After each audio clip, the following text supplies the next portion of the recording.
कि बुरी लोगों की भी दशा ऐसे ही होगी। हालेलुया। मेरे भाई बहनों, बाइबल बताती है जब कोई मनुष्य के शरीर में से दुष्ट आत्मा निकलती है तो कहां जाती है? सुखी जगहों में, क्योंकि उसको जगह नहीं मिलता है ना। जब आपके शरीर में से निकलती है तो सीधा डायरेक्ट सिवान में भागती है, और जब वो मनुष्य भला चंगा हो जाता है, हालेलुया हालेलुया, तो सिवान में चली जाती है, उसको जगह नहीं मिलता है किसके घर में जाऊं, हालेलुया।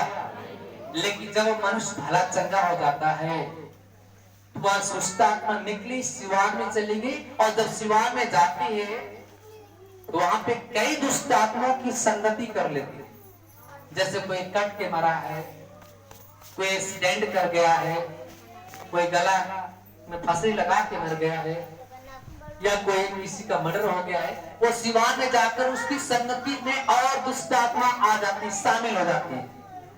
एक दुष्ट आत्मा निकली लेकिन उसके साथ संगति कई लोग की हो गई। हालेलुया। बात समझ में आ रही कि नहीं? बसन समझ में आ रही है? बाइबल बताती है कि जब मनुष्य के शरीर में से दुष्ट आत्मा निकलती है तो सुखी जगहों में सिवान में चली जाती है, क्योंकि किसी के घर में नहीं जा पाती। लेकिन जब वो मनुष्य धीरे धीरे गवाही देना बंद करता है, धीरे धीरे जब वो प्रभु से दूर जाने लगता है, जब धीरे धीरे माया रहित हो जाता है, जब धीरे धीरे लालच करने लगता है, तब उसके अंदर से परमेश्वर की आत्मा बाहर निकलती है। क्योंकि जब वो आदमी चंगा हो जाएगा तो उसको खुद समझ में आएगा अब हमको कोई जरूरत नहीं कि बार बार कलीसिया में जाए, क्योंकि मैं तो क्या हो गया हूं, अपने को सोचेगी या अपने को सोचेगा मैं तो ठीक हूं, अब कोई जरूरत नहीं है, अब हफ्ते में एक बार जाएंगे, फिर बाद में धीरे धीरे बोलेगा कि काम बहुत ज्यादा है, अब 15 दिन पे जाएंगे, फिर बाद में उसको एक काम आएगा कि यार थोड़ा सा ज्यादा काम है घर पे, अब हम एक हफ्ते में, एक महीने के बाद आएंगे, 2 महीने के बाद आएंगे, 3 महीने के बाद आएंगे। जैसे जैसे वो मनुष्य दूरी बनाता है वैसे वैसे उसकी सामत घटने लगती है, वैसे वैसे प्रभु की पावर उसमें से घटने लगती है। हालेलुया। क्योंकि जब आदमी कलेक्शन नहीं आएगा उसको वचन नहीं मिलेगा, जब कलेक्शन आएगा तो गवाही नहीं मिलेगी उसको, जब कलेक्शन नहीं आएगा तो उसकी आशीष खो जाएगी, जब कलेक्शन आना बंद कर देगा तो आशीष निकल जाएगी। तो धीरे धीरे वही मनुष्य 6 महीने के बाद आएगा, 4 महीने के बाद आएगा, 5 महीने के बाद आएगा, तो वो दुष्ट आत्मा जो आपके घर में से निकली है वो देखेगी अब तो बढ़िया है, अब तो सजा है, सजाया है, क्योंकि मैं तो उसके घर में अब रह के आऊंगी, अब दूसरे के घर में मजा नहीं मिलेगा, मैं वापस उसी घर में जाऊंगी क्योंकि जिस घर में मैं रह के आई हूं मुझे बहुत अच्छा लगता है उसका। हालेलुया। तो दुष्ट आत्मा जब आपको देखती है कि आपका प्रार्थना कमजोर हो रहा है, आपकी प्रार्थना जो 1 घंटे की आधे घंटे हो गई, आधे घंटे से 10 मिनट हो गई, और 10 मिनट से 5 मिनट हो गई, कितने लोगों तो खाली बस 2 मिनट हो गया। ऐसी प्रार्थना नहीं होनी चाहिए भाई। प्रार्थना तो प्रार्थना, बाइबल में लिखा है जब तू कोठरी में जाके बात को बंद कर प्रार्थना कर, गुप्त में मांग गुप्त में देगा।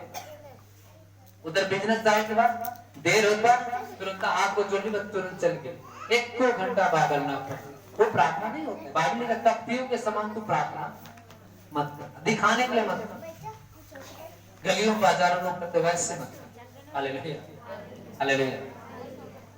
जब उसकी प्रार्थना कमजोर होने लगती है, जब उसकी वचन छूट जाती है, जब कलेक्शन आना बंद कर देता है, धीरे धीरे वो शैतान की शक्तियां उसके अंदर प्रवेश करना शुरू कर देती है।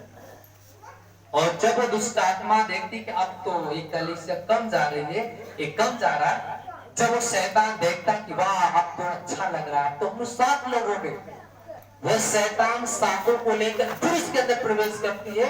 और बाइबल बताती है, वचन को पढ़ो, जब उसके अंदर प्रवेश करती है तो उसकी दशा पिछली से पहले से क्या होगी? हाँ बोलिए, फिर खराब हो जाएगी। बाद में लोग कहेंगे भैया तो ठीक ठीक क्या हो गया? अरे भैया पहले तो चंगे थे, अब क्या हो गया?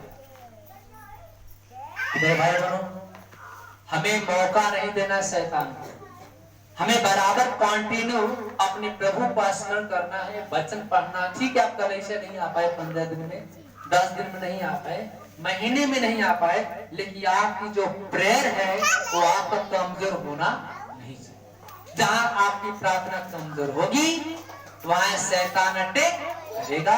जहां आपकी प्रार्थना मजबूत होगी वो शैतान आपको देखकर भागेगा।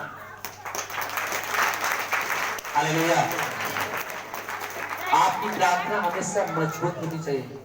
खुदा मसीह किसी की वजह से अगर आप घर पे रह गए, नहीं आ पाए कलीसिया, आपकी बाइबल 1 घंटा डेली शाम और सुबह पढ़ लीजिए और ये माफी मांगी, प्रभु आज मैं तेरे भवन में नहीं पहुंच पाया, आज मैं व्यस्त था, लेकिन आज प्रभु मुझे संभाल कर रखना, सुबह से लेकर शाम तक संभाल कर रखना। कभी कभी ऐसा होता है कलीसिया में ना आने से आपसी लोग में झगड़े उत्पन्न हो जाते हैं, पति पत्नी में आपसी तकरार हो जाता है, होता है कि नहीं होता? बच्चों में तकरार हो जाता है, परिवार में तकरार हो जाता है, पड़ोसी में तकरार हो जाता है, शैतान झगड़े लगा देता है। कभी कभी क्या होता है कि घर में ही आपसी में ऐसा मैटर आ जाता है कि आदमी टेंशन में कई दिन तक खाना छोड़ देता है। हालेलुया। लेकिन बाइबल में लिखा है यूहन्ना 15 में, मैं दाखलता तुम डालियां, जो डालियां मेरे अंदर बनी रहेगी मैं इसे फलवंत कर दूंगा। Hallelujah, hallelujah, hallelujah. मैं उसे फलवंत कर दूंगा, मैं उसे बढ़ा दूंगा। कितने लोग बढ़ना चाहते हैं? बढ़ना चाहते हैं, फलवंत होना चाहते हैं? बोले प्रभु मैं आज फलवंत होना चाहता हूं, मैं बढ़ना चाहता हूं, लबानोन के पेड़ के समान, मजनू के समान मैं बढ़ना चाहता हूं। हे प्रभु हमें बढ़ा दे। आमीन। बाइबल लिखा है कि मैं